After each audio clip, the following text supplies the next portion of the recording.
என்ன மாவட்ட ஆட்சியரையும் பின்னாடி உட்கார வச்சுட்டாங்க. அதாவது உதயநிதி ஸ்டாலின் துணை முதலமைச்சர், அவர் வந்து உட்கார. இன்பநிதி ஸ்டாலின் யார்? அவரு இன்பநிதி ஸ்டாலின் யாரு?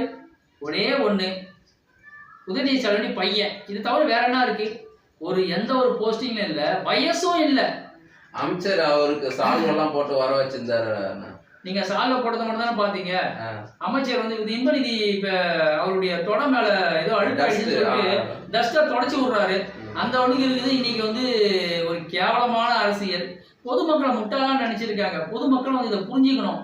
அதாவது வந்து கருணாநிதி, அதாவது அண்ணாதுரை, திரு அண்ணாதுரை அவர்களால் ஆரம்பிக்கப்பட்ட திமுக கட்சி, அத கருணாநிதி அதை வந்து கைப்பற்றிருக்காரு. கைப்பற்றி என்ன பண்ணாரு?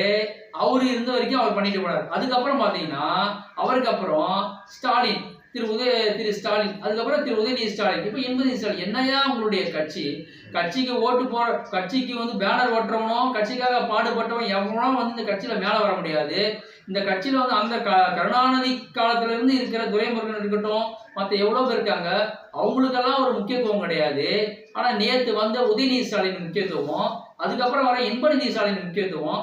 அதாவது எல்லாருமே சொல்றாங்க வாரிசு கட்சி, வாரிசு கட்சின்னு. இது ஒரு வெக்கமான இல்லாம அந்த கட்சியில இருக்கிறவன் யாரு வந்தாலும் நாங்க வந்து எங்களுக்கு தோல் கொடுப்போம்னு சொல்றாங்க. உங்களுக்கெல்லாம் வெக்கமாவே இல்லையா? இதெல்லாம் வந்து பெரிய அசிங்கம். அதாவது எந்த ஒரு தகுதியும் இல்லாம அப்பனுக்கு புள்ள, புள்ளைக்கு தாத்தாவுக்கு பேரன், பேரனுக்கு பேரன்ற மாதிரி ஒரு தகுதியை மட்டும் வச்சுக்கிட்டு இந்த அரசியல் போயிட்டு இருக்கு. இது வந்து தமிழகத்துக்கு ஒரு பெரிய கேடு.